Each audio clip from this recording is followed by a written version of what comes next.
What's up everyone, Master Fox here today. Despite all of the bitter hatred and complaints that Konami gets from the player base at times, myself included, there's one thing that I must say that Konami actually got right. At least they eventually did anyways. What am I talking about? Well, I'm actually speaking about the TCG exclusive archetypes. Not the single one of TCG exclusives. Those have been rather hit or miss, as we can see with stuff like Reborn Tengu, Tour Guide from the Underworld, and Tongue Twister, as well as Five Brothers Explosion. But the exclusive archetypes themselves have honestly been quite good. I mean, Noble Knights were an interesting concept with fantastic artwork that largely failed unfortunately, but I think it was a step in the right direction. Konami of America was more willing to invest time to make a richer and deeper archetype. Noble Knights, for one, were obviously based on King Arthur and the Knights of the Round Table. And then we got Burning Abyss, based on the epic poem The Divine Comedy. And then now we have Cosmos. But along with Burning Abyss's release, they had UA, the Ultra or Ultimate Athletes, whatever you prefer. While they didn't have as much lore behind them as the other TCG archetypes did, I think the sports theme is a very cool one to explore, and that's what we'll be looking at today.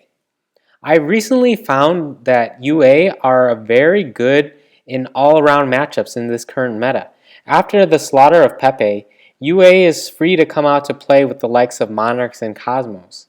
Looking at the matchups, Monarchs first, the deck rarely goes into the extra deck anyways, so Monarch's Dominion Lockdown is basically worthless against you.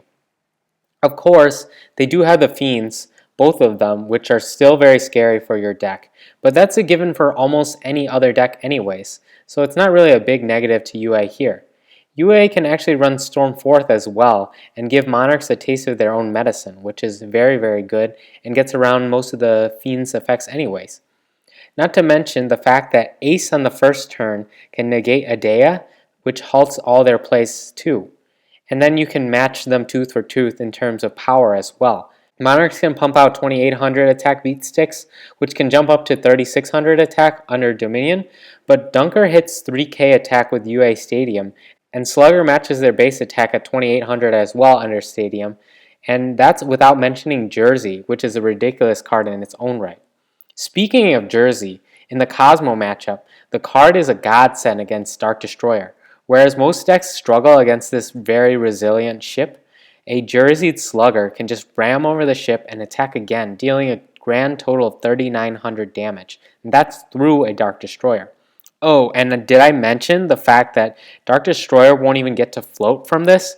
Yeah, Slugger's a pretty beast card even today.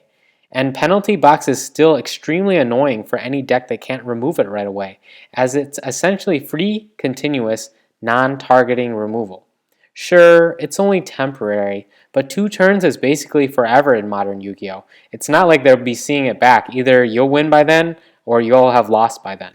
Personally, I think that UA are a very underrated deck going into this next era, and I will probably be playing them as my main deck right now, much more than Teller Knights. Teller Knights were my previous deck, but I feel that in this format they suffer from the so-called 20 trap syndrome, where they have to rely too much on traps to win games in a metagame that's shifting further and further away from favoring heavy backroad decks.